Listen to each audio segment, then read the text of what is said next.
Hello guys, কেমন আছেন সবাই? আশা করি সবাই খুব ভালো আছেন। নতুন একটি ভিডিওতে আপনাদের স্বাগতম। এবং আজকে আমি একটি মুভি রিভিউ সম্পর্কে কথা বলবো। নতুন বলতে 2023 সালে এই মুভিটি এসেছিল এবং এই মুভিটি হলো শাকিব খানের মুভি এবং মুভিটির নাম হলো প্রিয়তমা। এবং এই মুভিটি ধরো সবাই কম বেশি দেখে ফেলেছে, কিন্তু আমি দুঃখের বিষয় আমি দেখতে পারলাম না, আমি দেখিনি আর কি।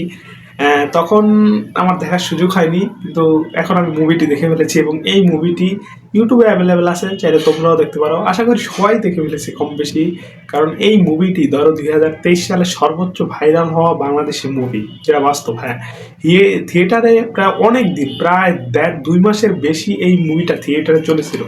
কারণ এই মুভিটা ধরো তোমার নতুনত্ব কিছু নেই মুভিতে, বিশেষ করে যে এই মুভিতে তোমার যে কাহিনীর এন্ডিং বা ক্লাইম্যাক্স টুইস্টটা দেখিয়েছে সেটা ধরো চোখে পড়ার মতো। যেরকম ধরো অন্যান্য মুভিতে যেরকম শাকিব খানের আগের অনেক মুভি বেরিয়েছে, যেরকম ধরো 2023 সালে একটা মুভি বেরিয়েছে একই মাসে, যে লিডার আমি বাংলাদেশ, এবং 2022 সালে এসেছিল গোলই মুভিটা বাংলা শাকিব খানের। সেই মুভিগুলোতে তোমার ধরো সামান্য কাহিনীকে শেষ পর্যন্ত টেনে নিয়ে যায়, এই একটার উপরে কাহিনী বেস করে সামনের দিকে এগিয়ে নিয়ে যায়। এটাই হলো কাহিনী আর কি। বাংলাদেশের মুভি শাকিব খান যে মুভি করছে, আগের মুভিগুলো এরকমই হচ্ছে যে একটা কাহিনীর উপরে বেস করে মুভি চলছে। এবং অ্যাক্টিং ঠিক আছে, শাকিব খানের অ্যাক্টিং ধরো যেরকম আছে ওরকমই চলতে থাকে, কিন্তু প্রিয়তমা এত ভাইরাল হওয়ার বা এত টাকা ইনকাম করার মূল কারণ যেটা, সেইটা হলো যে এই মুভিতে শাকিব খানের সবার প্রথম হলো অ্যাক্টিং লেভেল। উনি এরকম করেছে শাকিব খান যে এটা চোখে পড়ার মতো ভাই। কারণ যে তোমার এই মুভিতে ধরো এক একটা পর্যায়ে দেখিয়েছে, যে তোমার ডিফারেন্স বয়সের ভারসাম্য, এবং ধরো প্রথম যে প্রেমিকার থেকে ধরো এই 3 মাস। হ্যাঁ, আচ্ছা, গল্পটা আগে বলি তোমাদের, তাহলে ভালো মতো বুঝবে। যে গল্পটা হলো যে শাকিব খান সবার প্রথম যে তার বাবা অসুস্থ হয়, অসুস্থতে হ্যাঁ ওনার একটা রোগ ধরা পর যে ওনার টাকা লাগবে, চিকিৎসা করাতে টাকা লাগবে। তারপর টাকা আনতে যায় আরেকজনের ভিলেনের কাছে, যে ভিলেনের থেকে হয়তো টাকা পাবে, সে টাকা আনতে যায়। তারপরে নায়িকার সাথে দেখা হয়, এবং নায়িকা হলো যে ইদিকা পল, বা ইন্ডিয়ান একজন অ্যাক্ট্রেস। এবং তার এটা ডেবিউ ফিল্ম ছিল 2023 সালে, প্রিয়তম মুভিতে ডেবিউ ফিল্ম ছিল। এবং সেই মুভিতে শাকিব খানের সাথে অ্যাক্টিং করেছে, এবং তার সাথে দেখা হয় এই কক্সবাজারের আর কি। কক্সবাজারে উনি হলো চেয়ারম্যানের মেয়ে আর কি, ইদিকা পল। এবং শাকিব খান টাকা আনতে যায় একটা ভিলেনের কাছ থেকে।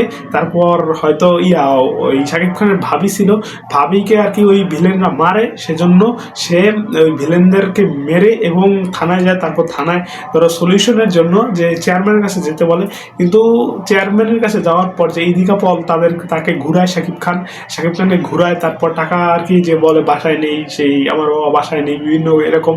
তারপর আস্তে আস্তে আর কি প্রেমের গভীরতা হয়, যে প্রেম বাড়ে, এবং সামনের কাহিনীগুলো দেখা যায় কীরকম।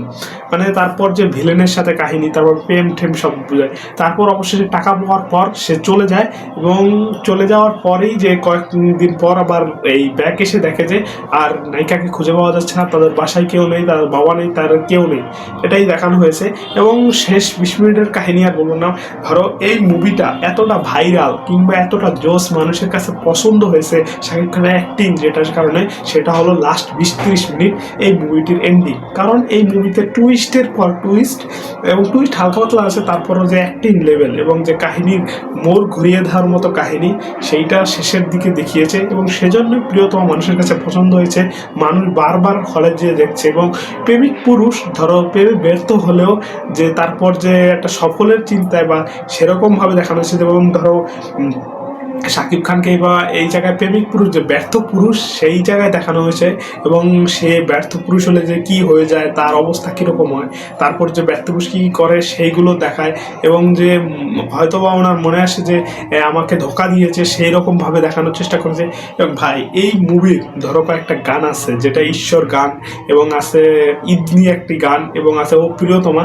আমার কাছে গান বিশেষ করে লেগেছে শেষের যে ক্লাইম্যাক্সে যে গানটা বাজানো হয়েছে ঈশ্বর, ওই গানটা সবচেয়ে বেস্ট। এবং তারপর আছে প্রিয়তম গানটা, ওই গানটাও একবারে মারাত্মকের ভাই, ভালোই লেগেছে, খারাপ না।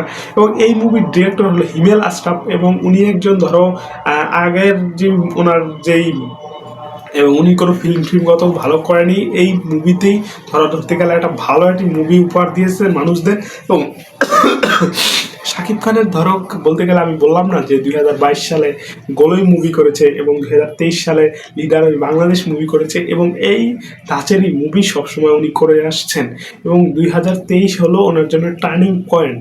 মানে এই মুভির পরেই আস্তে আস্তে শাকিব খানের যে লেভেলগুলো আছে এবং তার যে ধরো ব্যাকড্রাফট, মানে যে শাকিব খানের অ্যাক্টিং লেভেল এবং ওনার স্ক্রিপ্ট চয়েস সব কটাতে পরিবর্তন এসেছে বিকজ অফ প্রিয়তমা সাকসেসফুলি হয়েছে এবং গল্পতে পরিবর্তন আনতে উনি চেষ্টা করেছেন। তারপরেই তো ভাই অন্যান্য মুভি আনতে শুরু করেছিলেন, সেই মুভিগুলোর আমি রিভিউ দেবো। আজকে তো প্রিয়তমা নিয়ে কথা বলবো এবং প্রিয়তমা বলতে গেলে যে ভাই গল্প সাধারণ, একটা সাধারণ গল্পকে কীভাবে শেষের যে এবং শেষের যে একটা বয়স্ক ক্যারেক্টারকে দেখিয়েছে শাকিব খানের রূপে, শাকিব খানের জন্য ওটা পারফেক্ট ক্যারেক্টার হয়েছে। কারণ কেন বলছি, কারণ ওই মুভিতে ধর শাকিব খান ওই চরিত্রটাকে একবারে ভালো মতো একবার ফুটিয়ে তুলতে পেরেছে এবং সেই জন্যই এই ক্যারেক্টারটা এত বেস্ট হয়েছে।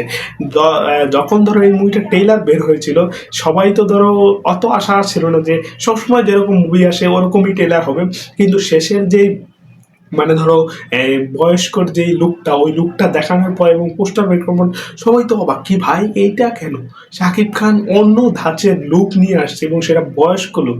এবং সেই জন্যই মানুষ সবাই হুপড়ে পড়েছিল যে এবং এই মুভির কালেকশন নিয়ে বলতে গেলে যে এই মুভির বাজেট হলো প্রায় 2.5 কোটি টাকা এবং ইনকাম করেছিল ভাই তোমরা শুনলে অবাক হবে প্রায় 40 থেকে 45 কোটি টাকার মধ্যে প্রায়, এবং বাংলাদেশে প্রায় এর টিকিট বিক্রি হয়েছে প্রায় 28 থেকে 30 কোটি টাকার মতো এবং পরে ইন্ডিয়াতে মুক্তি দিল সেটাও ভালো মতো ইনকাম করে। এটা মুক্তি দিয়েছিল নভেম্বর মাসে 2023 সালে, মোটামুটি ভালো বিজনেস করেছিল এবং ইন্ডিয়াতে মুক্তি দিলে ভালো মোটামুটি বিজনেস করেছিল বিকজ অফ ইদিকা পল ছিল ইন্ডিয়ান অ্যাক্ট্রেস, সেজন্য আরও মার্কেটটা আরও পেয়েছে ইন্ডিয়ান মার্কেট। এবং বিশেষ করে এই মুভির গল্পটা অ্যাভারেজ, কিন্তু শেষের যে সেকেন্ড হাফের এই লাস্ট 30 মিনিট, ওই 30 মিনিট তোমাকে ধরো কাঁদিয়ে ছাড়বে ভাই। এই মুভিটি দেখে পুরো ফিল করতে পেরেছি না বাংলা ইন্ডাস্ট্রি অন্য একটা লেভেলে চলে গেছে। হ্যাঁ, রোমান্টিক ধাঁচের মুভিকে কিভাবে অন্য লেভেলের জনরা নিয়ে যেতে পারে সেটা শাকিব খানকে দিয়েই সম্ভব। এরপরে শাকিব খানকে ক্যারেক্টার এবং তার যে অ্যাক্টিং লেভেল আরও উপরে উঠে গেছে, তার সব কিছু হয় এখন ভাই তাকে কেউ আর ম্যাচ করতে পারো না, যেটা বাস্তব। প্রিয়তমা এই মুভিটি অ্যাভেলেবেল আছে ইউটিউবে, তোমরা চাইলে দেখতে পারো। মুভিটি অনেক ভালো ভাই, দেখো, দেখলে বুঝবে। এবং বিশেষ করে এই মুভিটি যারা ধরো প্রেমে শাখা খেয়ে তারপর অবস্থা সারা বছর ডিপ্রেশনে চলে যায় তাদের জন্য, তারা দেখো ভাই, তারা বুঝবে প্রেমের মর্মর্থ, তারা বুঝবে কি প্রেমের গভীরতা, সব কিছু বুঝবে। মুভিটি দেখো এবং ভালো লাগে জানাবে। আজকে এই বন্ধু, সবাই ভালো থাকবে।